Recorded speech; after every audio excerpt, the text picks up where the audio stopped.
Reflexão do dia 25 de junho de 2026, 12ª semana do Tempo Comum, quinta-feira. Santo do dia. No lugar do Santo do dia, nós temos a solenidade do Sagrado Coração de Jesus, festa que a Igreja conserva desde o século XVII. Vamos entender um pouquinho mais como que aconteceu e surgiu essa festa na Igreja. Celebrar o Sagrado Coração de Jesus é contemplar o amor de Deus que se tornou humano, que se fez carne e veio habitar no meio de nós, a segunda pessoa da Santíssima Trindade, o Filho. Esse Deus que se faz próximo e acessível. O coração de Cristo não é apenas um símbolo, é a expressão do amor infinito de Deus por cada um de nós. Nele encontramos misericórdia para os pecadores, consolo para os aflitos, força para os desanimados e esperança para aqueles que se sentem perdidos. Santa Margarida Maria Alacoque recebeu de Jesus a missão de difundir a devoção ao seu Sagrado Coração. Em uma das aparições, o Senhor mostrou seu coração envolto em chamas e disse: "Eis este coração que tanto amou os homens e deles recebe em troca tanta ingratidão." Essas palavras nos convidam a refletir como temos correspondido ao amor de Deus. São João Paulo II ensinava que o coração de Cristo, de Jesus, é a fonte da qual brota toda a vida da Igreja.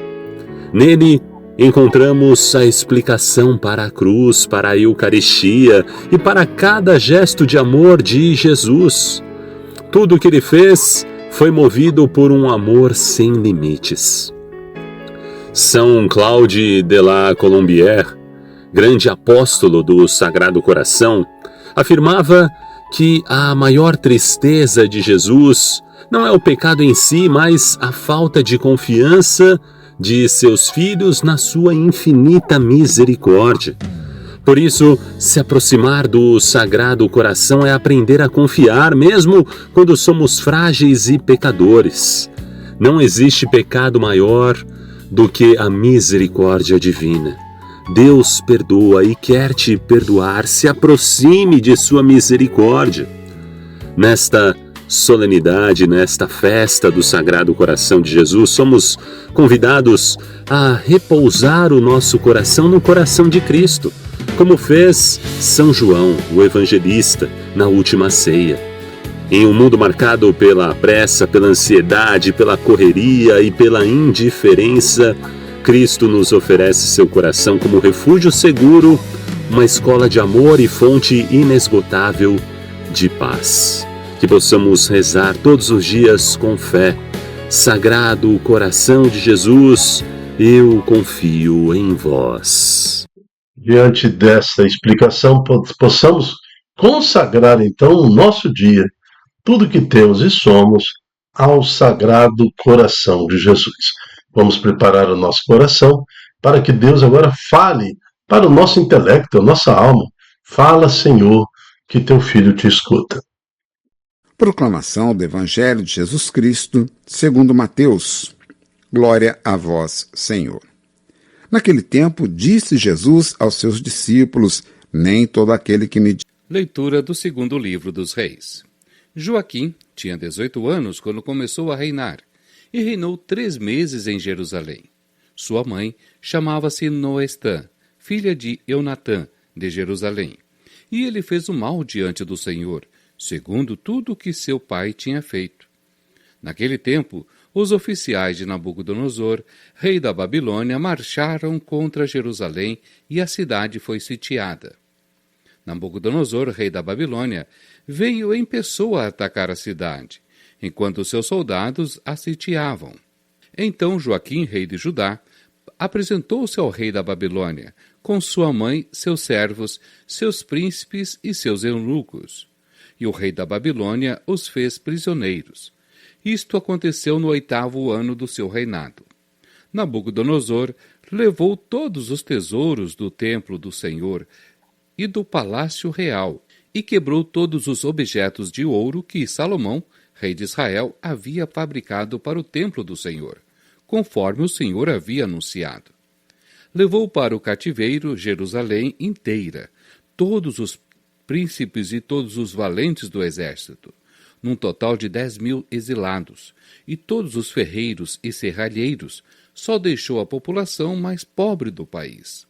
Deportou Joaquim para a Babilônia, e do mesmo modo exilou de Jerusalém para a Babilônia a rainha-mãe, as mulheres do rei, seus eunucos e todos os nobres do país. Todos os homens fortes, no total de 7.000, os ferreiros e os serralheiros em número de 1.000, todos os homens capazes de empunhar armas foram conduzidos para o exílio pelo rei da Babilônia, e em lugar de Joaquim, ele nomeou seu tio paterno Matanias, mudando-lhe o nome para Sedecias. Palavra do Senhor, graças a Deus. Salmo 78. Por vosso nome e vossa glória libertai-nos, ó Senhor. Invadiram vossa herança os infiéis, profanaram ao Senhor o vosso templo. Jerusalém foi reduzida a ruínas. Lançaram aos abutres como pasto os cadáveres dos vossos servidores, e as feras da floresta entregaram os corpos dos fiéis vossos eleitos. Por vosso nome e vossa glória, libertai-nos, ó Senhor. Derramaram o seu sangue como água em torno das muralhas de Sião, e não houve quem lhes desse sepultura. Nós nos tornamos o opróbrio dos vizinhos, um objeto de desprezo e zombaria para os povos e aqueles que nos cercam. Mas até quando, ó Senhor, veremos isto?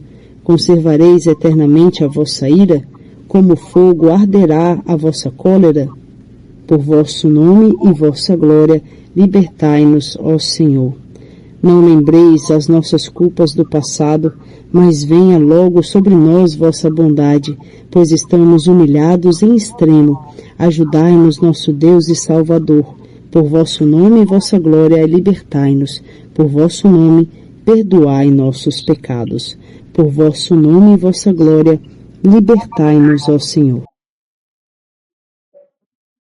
Evangelho está em Mateus capítulo 7, de 21 a 29. O Senhor esteja conosco, Ele está no meio de nós. Proclamação do Evangelho de Jesus Cristo, segundo Mateus. Glória a vós, Senhor. Evangelho de Jesus Cristo, segundo Mateus. Naquele tempo, disse Jesus aos seus discípulos: Nem todo aquele que me diz, Senhor, Senhor, entrará no reino dos céus, mas o que põe em prática a vontade de meu Pai, que está nos céus. Naquele dia, muitos vão me dizer: Senhor, Senhor, não foi em teu nome que profetizamos? Não foi em teu nome que expulsamos demônios? E não foi em teu nome que fizemos muitos milagres? Então eu lhes direi publicamente: Jamais vos conheci. Afastai-vos de mim, vós que praticais o mal. Portanto, quem ouve estas minhas palavras e as põe em prática, é como um homem prudente, que construiu sua casa sobre a rocha. Caiu a chuva, vieram as enchentes, os ventos deram contra a casa, mas a casa não caiu, porque estava construída sobre a rocha. Por outro lado, quem ouve estas minhas palavras, e não as põe em prática, é como um homem sem juízo, que construiu sua casa sobre a areia. Caiu a chuva, vieram as enchentes, os ventos sopraram e deram contra a casa, e a casa caiu, e sua ruína foi completa. Quando Jesus acabou de dizer estas palavras, as multidões ficaram admiradas com seu ensinamento. De fato, ele as ensinava como quem tem autoridade, e não como os mestres da lei. Palavra da salvação. Glória a vós, Senhor.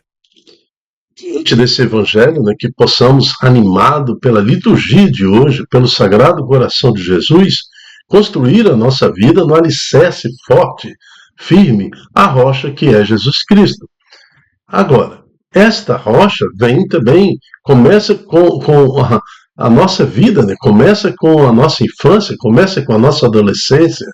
Aquele que honra pai e mãe está construindo a sua vida em rocha firme. eu nunca vi alguém que não honre seus pais, que não respeita seus pais, progredir na vida, que aparentemente possa ter alguma coisa, mas está construindo o seu futuro em areia movediça. Então nós somos assim. Nós queremos entrar para o mundo e desenvolver nesse mundo pela forma mais fácil, né? Com opções mundanas. É muito mais fácil me submeter, então, ao pecado, submeter meu corpo, minha alma, minhas vontades, aos desejos do mundo, do que construir na rocha firme, que é a palavra do Senhor, que é o alicerce, através da igreja, né, convivendo com o Senhor, respeitando os limites que o Senhor me dá nos mandamentos.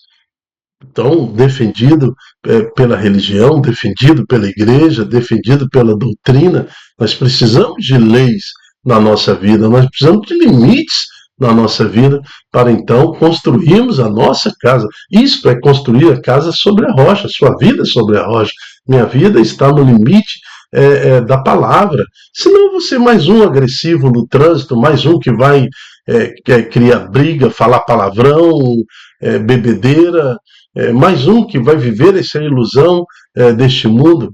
E a cada dia que eu caminho daqui para lá, de lá para cá, eu vejo pessoas que nitidamente estão construindo seu futuro, sua história em areia movediça, né? Nem em areia movediça. Você percebe isso?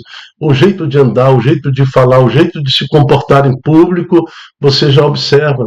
Nossa, esse adolescente vai ter problema, esta criança terá problema, este homem, esta mulher já estão vivendo na areia movediça, esse idoso, né, que acabou de se aposentar e não sai do boteco, nada contra essa opção aí, mas como que o vício está levando, como que esse homem foge de casa, como que essa mulher foge de casa. E você percebe quando a pessoa está submergindo, ela está sendo devorada pela areia movediça desse mundo. Então está aí a liturgia de hoje. Que o Sagrado Coração de Jesus possa nos colocar no desejo de participar, no desejo de sermos luz para esse mundo, no desejo de vivermos com toda santidade e honrando o coração do Senhor. Nós temos na primeira leitura de hoje, exatamente, olha, Joaquim recebe do seu pai a herança do pecado. Então ele tinha 18 anos quando começou a governar a Jerusalém. Nós sabemos que na liturgia de ontem e de ontem houve a tentativa do rei da Síria de destruir a Jerusalém, mas só que o rei atual, ele era um homem santo, ele temia Deus, e foi diferente assim com a sua sucessão. E Joaquim, então, recebe do seu pai uma desordem espiritual. E Joaquim tinha 18 anos quando começou a reinar, e reinou apenas 3 meses em Jerusalém, e fez um mal diante do Senhor. Aceitou prostituição dentro do templo, idolatrias, bebedeiras, orgias e tudo mais. E agora o Nabucodonosor está invadindo Jerusalém e Deus não tem como agir, respeita, né, a ação dos reis e de todo o seu povo que está pervertido, né? Jerusalém virou como Sodoma e Gomorra. Então a consequência desse pecado, não que Deus está se vingando, mas a consequência desse pecado a partir do rei, né, trouxe para todo o povo de Jerusalém essa desordem, esta humilhação, a deportação. Então, a partir do papai, a partir da mamãe, se não vive com o Sagrado Coração de Jesus, se não aceita a misericórdia do Senhor, começa a construir a sua casa em areia movediça.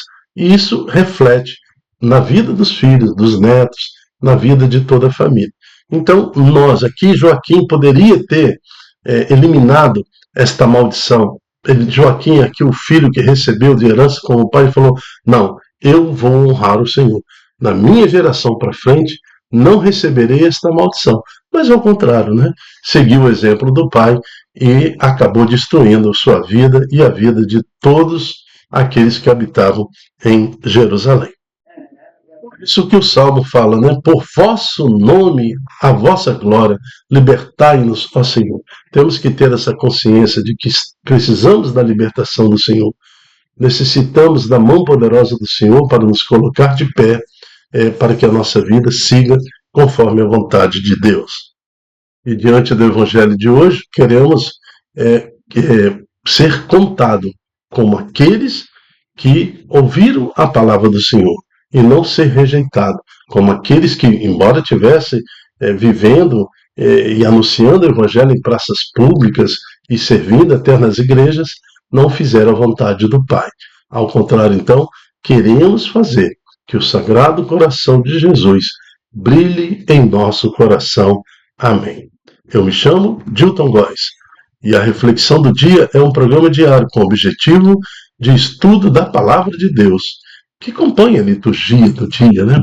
Seja você também um anunciador da Boa Nova, divulgando em suas redes sociais este estudo, esta palavra, para que mais corações possam, então, proclamar e viver a misericórdia do Sagrado Coração de Jesus em suas vidas. Amém. Até a próxima, se Deus quiser. Tentar me prender, quando as sombras vierem a me cercar, eu me rendo a